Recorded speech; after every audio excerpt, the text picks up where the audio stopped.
Hi friends, welcome to my channel. Yuvraj మరొక వినాయక విగ్రహాన్ని తీసుకొని ఇంటికి వస్తూ ఉంటాడు కౌశిక్కి.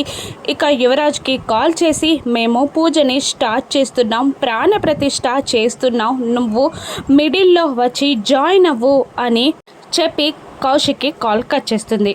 ఇక కౌశికి దంపతులతో పాటు జగదాత్రి దంపతులు కూడా పూజలో కూర్చుంటారు. ఇక దాత్రి కేదార్తో చిన్నగా ఇలా అంటూ ఉంటుంది, యువరాజ్ వచ్చే లోపే మనం ఈ విగ్రహానికి ప్రాణ ప్రతిష్టని పూర్తి చేయాలి, అప్పుడే డబ్బుని ఇక్కడే లాక్ చేసి అందరితో ఆడుకొని వాళ్ళని పట్టుకోవచ్చు అని అంటూ ఉంటుంది దాత్రి కేదార్తో. అవును అని అంటూ ఉంటాడు కేదార్. ఇక యువరాజ్ కమలాకర్తో ఇలా అంటూ ఉంటాడు, ప్రాణ ప్రతిష్ఠ జరగకూడదు బాబాయ్, అలా చేస్తే నిమజ్జనం వరకు విగ్రహాన్ని మనం పట్టుకోలేం అని అంటూ యువరాజ్ స్పీడ్గా వస్తూ ఉంటాడు. ఇక ట్రాక్టర్ పైన ఎక్కి విగ్రహాన్ని తీసుకొని హడావుడిగా వస్తూ ఉంటాడు. అప్పటికే విగ్రహానికి ప్రాణ ప్రతిష్టని పూర్తి చేస్తూ ఉంటారు. ముందుగా కౌశికి, నిషి, దాత్రి దంపతులు కొబ్బరికాయలు కొడుతూ ఉంటారు. ఈ లోపే యువరాజ్ హడావుడిగా వస్తూ ఉంటాడు. ఇక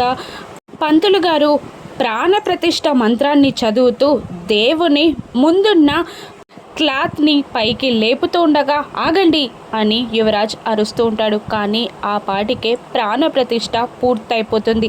ఇక కంగారుగా యువరాజ్ ప్రాణ ప్రతిష్ఠ పూర్తయిందా అని షాకింగ్గా అడుగుతుండగా, ఇప్పుడే ఆట మొదలైంది యువరాజ్ అని దాత్రి అంటూ ఉంటుంది. ఇక యువరాజ్ని ముప్పు తిప్పలు పెట్టి మీనన్ని ఏ విధంగా పట్టుకొనుందో దాత్రి రాను ఎపిసోడ్స్లో చూద్దాం. Thank you for watching.